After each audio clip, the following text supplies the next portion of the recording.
Ke informasi selanjutnya, Saudara, pasangan Capres-Cawapres nomor urut 2, Prabowo Subianto dan Gibran Raka Buming Raka akan menggelar kampanye pamungkasnya di Stadion Utama Gelora Bung Karno, Jakarta pada siang nanti. Sejak pagi, masa pendukung Prabowo Gibran sudah memadati lokasi kampanye. Terpantau, ini terjadi sejak pukul 10 pagi tadi, masa pendukung Prabowo Gibran berbondong-bondong memasuki Stadion Utama Gelora Bung Karno, tempat digelarnya kampanye pamungkas. Awalnya, masa berkumpul di gerbang Stadion GBK karena pintu gerbang belum dibuka. Namun karena jumlahnya semakin banyak dan membludak, petugas akhirnya membuka gerbang dan mengizinkan masa untuk masuk area GBK.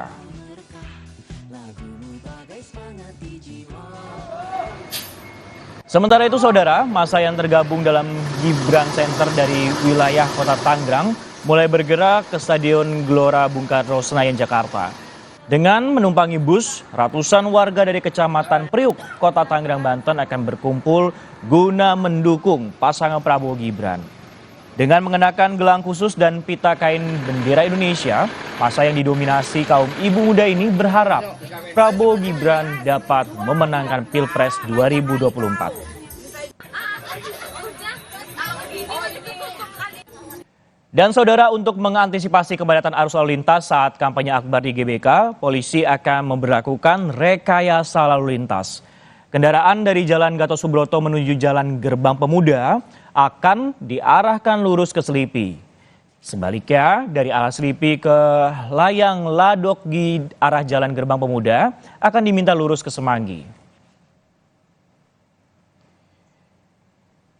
Sementara itu, kendaraan dari Bundaran Senayan menuju Jalan Pintu Senayan diluruskan ke Jalan Jenderal Sudirman arah Semanggi. Dan lalu lintas dari Jalan Mustopo ke Asia Afrika dialihkan ke Jalan Hang Tuah. Sementara laju kendaraan dari Jalan Patal Senayan 1 menuju Asia Afrika dialihkan ke Jalan Tentara Pelajar. Sementara dari Manggala Wanabakti menuju Jalan Lapangan Tembak diluruskan ke Jalan Tentara Pelajar.